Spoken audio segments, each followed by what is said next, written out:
Shivanshu recording studio बानावर। मरवसी का सरसाटा के भागा में लहंगा उठा के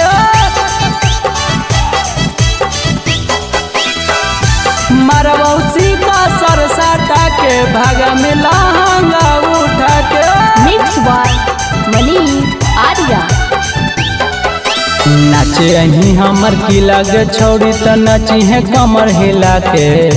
नाचे अही हमर की लगे छोड़ी त नाची है कमर हिला के। मरवसी का सरसाटा के भागा में लहंगा उठा के मरवसी का सरसाटा के भागा में लहंगा उठा के नाचे अही हमर की लगे छोड़ी त नाची है कमर हिला के।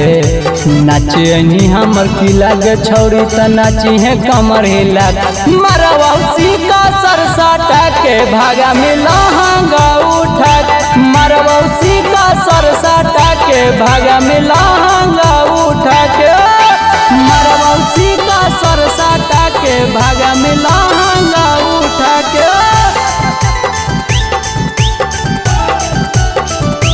मरवसी का सरसाटा के भागा में लहंगा उठा के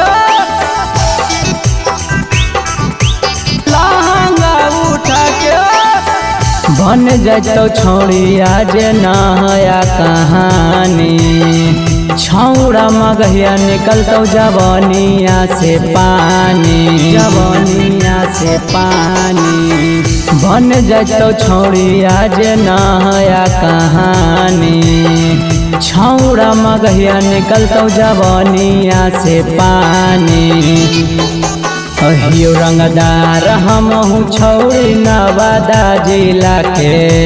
हियो रंगदार हमहू पगली नालंदा जिला के। मरवसी का सरसाटा के भागा में लहंगा उठा के मरवसी का सरसाटा के भागा में लहंगा उठा के मरवसी का सरसाटा के भागा में लहंगा उठा के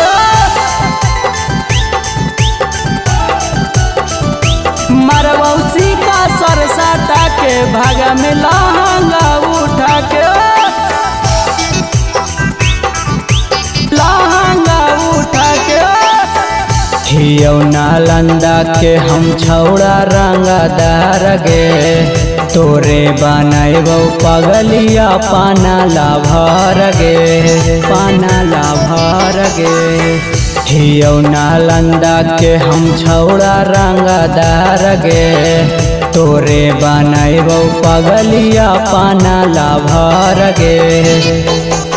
चोलिया में पैसा डालबो कटा भिड़ा के चोलिया में पैसा डालबो कटा भिड़ा के। मरवसी का सरसाटा के भागा में लहंगा उठा के मरवसी का सरसाटा के भागा में लहंगा उठा के। शिवांशु रिकॉर्डिंग स्टूडियो बानावर किशुनगंज।